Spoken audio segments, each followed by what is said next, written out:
कपिलेंद्र देव एक महान और शक्तिशाली सूर्यवंशी गजपति सम्राट थे, जिन्होंने 15वीं शताब्दी के मध्य में ओडिशा, तत्कालीन उड़ीसा क्षेत्र में गजपति राजवंश की स्थापना की। उनकी शासनकाल 1434 से 1467 तक माना जाता है।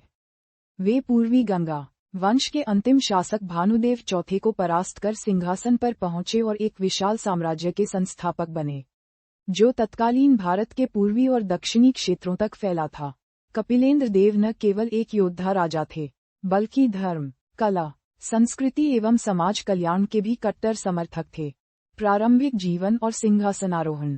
कपिलेंद्र देव से पहले के शासक कमजोर और अलोकप्रिय थे, जिससे उनकी सत्ता कभी कभी भंगुर बनी रहती थी। कपिलेंद्र स्वयं एक दक्ष सेनानी और कुशल योद्धा थे, जिन्होंने पूर्वी गंगा वंश के अंतिम राजा भानुदेव को हराकर सत्ता ग्रहण की। कहा जाता है कि वे सूर्यवंशी थे और उनका परिवार मूल रूप से सेना से जुड़ा हुआ था। अपनी युवा अवस्था में कपिलेंद्र देव अपने साथियों के साथ गाय पालन करते थे, और एक ब्राह्मण के साथ उनकी मित्रता ने उनकी भविष्यवाणी की कि वे एक दिन महान राजा बनेंगे। उनकी सत्ता प्राप्ति 1435 में भुवनेश्वर में राजाभिषेक के माध्यम से हुई।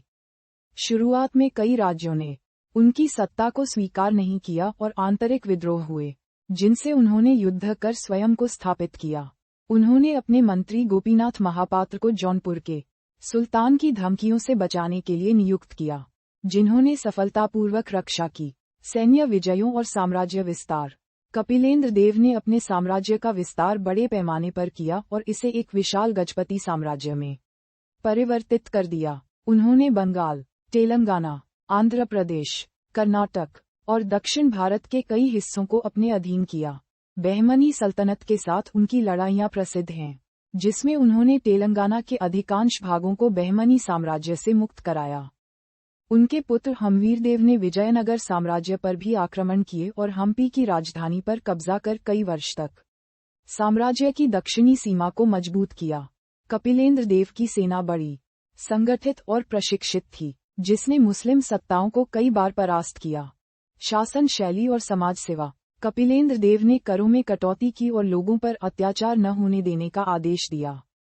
उन्होंने न्याय और धर्म के मार्ग पर शासन करने का संकल्प लिया। ब्राह्मणों के प्रति उनका सम्मान विशेष था। उन्होंने उनसे छुआछूत के कर को समाप्त किया। कोटा में जगन्नाथ मंदिर के निकट नरेंद्र टैंक जैसी संरचनाएं उनके शासनकाल में निर्मित हुईं। वे भगवान जगन्नाथ के विशेष अनुयायी थे, परंतु शिव मंदिरों के प्रति भी उनका ऐतिहासिक समर्थन रहा। उनकी अवधि में ओडिया साहित्य, कला और संस्कृति को नई जीवन शक्ति मिली। उन्होंने धार्मिक त्योहारों जैसे चंदन यात्रा को भी प्रारंभ किया। अंत और विरासत। कपिलेंद्र देव ने लगभग 33 वर्षों तक शासन किया और अपने राज्य को समृद्ध और शक्तिशाली छोड़कर 1467 में मृत्यु को प्राप्त हुए। उन्होंने अपने छोटे पुत्र पुरुषोत्तम देव को उत्तराधिकारी बनाया, जिसके कारण उनके बड़े पुत्र हम्वीरदेव के साथ गृह युद्ध हुआ। कपिलेंद्र देव का शासनकाल ओडिशा के इतिहास में एक सुनहरे युग के रूप में याद किया जाता है, जिसने न केवल क्षेत्रीय शक्ति बल्कि सांस्कृतिक पुनरुत्थान भी सुनिश्चित किया। सारांश। कपिलेंद्र देव एक वीर, दूरदर्शी और न्यायप्रिय शासक थे, जिन्होंने अपने साहस और नीति से ओडिशा को भारत के प्रमुख साम्राज्यों में से एक बना दिया। उनको सूर्यवंशी गजपति राजवंश के प्रवर्तक के रूप में जाना जाता है, जिसने धर्म, कला, संस्कृति और सैन्य शक्ति के क्षेत्र में अद्भुत समन्वय स्थापित किया। उनके जीवन और शासन से प्रेरणा लेकर आज भी ओडिशा में उनका स्मरण सम्मान के साथ किया जाता है।